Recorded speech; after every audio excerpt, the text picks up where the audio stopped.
What's up, everybody? Welcome back to Roman's Vivid World. So, even if you're a casual horror fan, you've probably already heard about this movie. Phantasm is a 1979 horror film written, directed, and produced by Don Coscarelli. And although Don may not be as famous as other horror genre directors, he's well respected in the industry. He made the cult classic Beastmaster, Bubba Hotep, and John Dies at the End. But this is the series he's best known for. Altogether, there were 5 movies in the series, along with comics and a novel written by his mother, Kate Coscarelli. This franchise was well known for introducing us to the famous supernatural undertaker, the Tall Man, who was played by Angus Scrimm throughout the entire series. So a heads up, here's where we're going to start hitting spoilers. Okay, the Tall Man. He takes dead humans, reanimates them, and then shrinks them down so he can transport them to his world, where he uses them as servants. Throughout the series, he's being chased by 3 characters that are trying to stop him. The youngest is Mike, his older brother Jody, and by far the most hilarious of the 3 is a family friend named Reggie. Now, this series always leaves the door open for interpretation on if it's all just a dream by the youngest Mike, with hints being dropped in each movie. You'll just have to watch the movies and decide for yourself. And yeah, this should be on your watch list for October. Now, back to the Tall Man. He travels throughout the country going to different cemeteries to dig up corpses, and he's using undead shrunken minions to aid him. But the main thing in his arsenal are these flying silver spheres with various attachments like drills and hooks, and they fly around looking for victims to embed themselves in.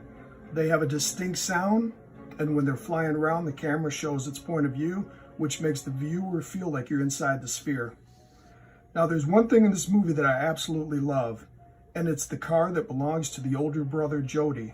It's a black Plymouth Barracuda, and it's amazing. I don't know, I just thought I'd throw that out there. Oh, and Reggie, he drives an ice cream truck. The first time I saw this movie was at a drive-in. My parents would always take me when I was little. They would always show a double feature, and this was the second movie. I remember sitting in the back seat of this massive 1977 Monte Carlo with my blanket and pillow. There was this giant metal speaker hanging from the driver's side window. Back then, I guess that was considered surround sound.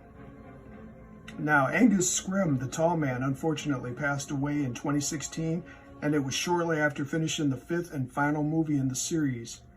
I chose to just recreate one of the famous promo images that was used for the movie because it's just a great capture of the Tall Man looking very ominous with that one eye slightly closed and holding a floating spear. I also like the perspective. I think the heavy use of black really lends to the whole Inktober vibe.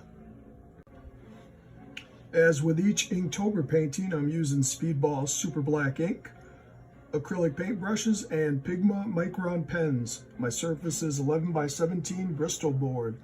I've been diluting my ink with water to get the various shades I need, but working with it has left me little room for error. So while I've been painting fast, I've also been painting very cautious. The Micron pens are great, but they do tend to dry out quickly. All right, that's all I got for this video. For my next upload, let's see. I'll be doing someone famous for wearing a fedora. I'm sure plenty of you can figure out who that is just on that one hint. And if not, you'll just have to stay tuned. See ya.